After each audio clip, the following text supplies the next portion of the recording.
But for now, let's go very upbeat, shall we? Because this week we saw a post-Brexit New Zealand deal that cheers drinkers, although farmers are a bit grumpy. Now, look, this is a great deal. It's always good to have new trade deals. And I suppose it's not the biggest trade deal, about 2% of our exports. I'm sure I'll talk to my expert in a minute who will confirm that. But politically, really important, this is a post-Brexit promise being delivered. Bill Bowkett, political commentator. Hello and welcome. And that's true, isn't it? It's a post-Brexit promise being delivered.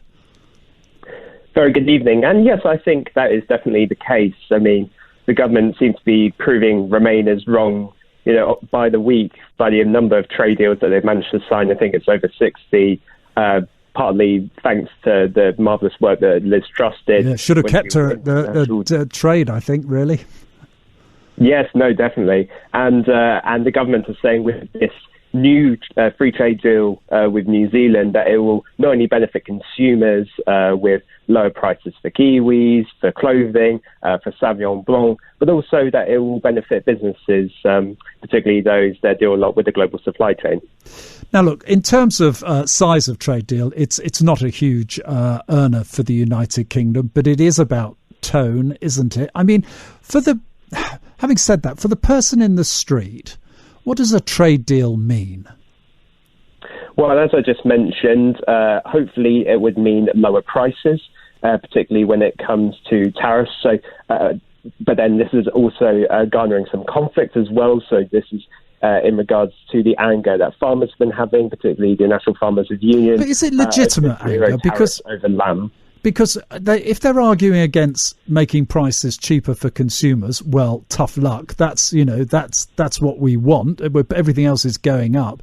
But, their argument seems to be, they produce things with more of a carbon footprint than we do here, or their quality standards are not so good. I mean, this is New Zealand. You couldn't have a more eco-conscious country in the world, apart from where old Greta lives, I suspect.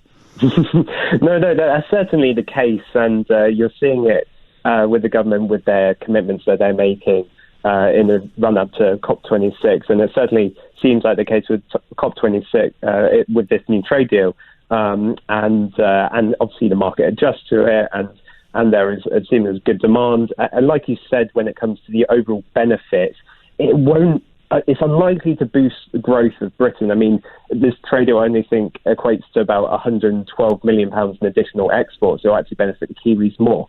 But what it does do, and I think is really important going away from the economic argument, is that actually geopolitically, this has quite a lot of clout with it. It looks like it's a move that is stepping closer for Britain, joining a wider partnership called the Comprehensive and Progressive Agreement for Trans-Pacific Partnership. I must admit, not the catchiest title ever, but it does include the likes of Canada and Japan and other big developed countries as well, seemingly trying to pose itself against China within the Indo-Pacific. Now, interestingly, when the Australian deal was being talked about, the Australia Prime Minister, when the UK were talking about, we're going to have a green protections in any trade deals we do, he turned around and said, trade deals are for trade, and you can park the green stuff under green stuff if we do any arrangements on that. He wasn't having it, and the government said, green trade deals, very important that we take that into account. It's about our carbon footprint. We heard this week that in fact the new International Trade Secretary failed to rule out making trade deals with countries that destroy their rainforests. And that caused a bit of a stir, but that's common sense, isn't it? Because you're going to do trade deals on trade, aren't you?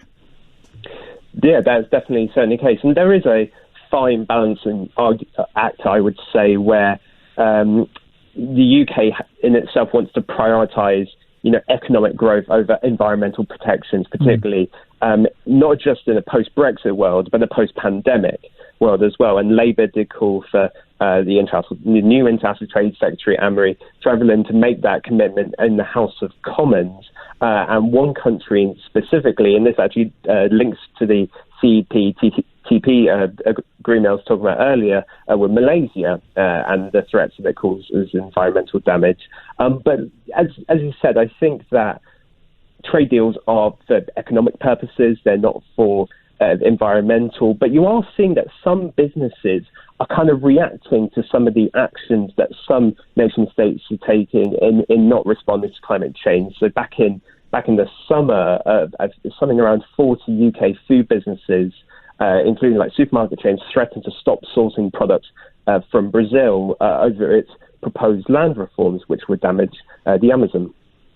Now, that's interesting, but is that anywhere near the sort of momentum you would need for, if you like, a voting by your feet approach by companies? To be honest, unless that happens on a huge scale, there'll always be another customer. Those 40 customers from the UK, well, there'll probably be 40 from America or 40 from France, particularly the French, let's be honest, that will do a deal, won't they?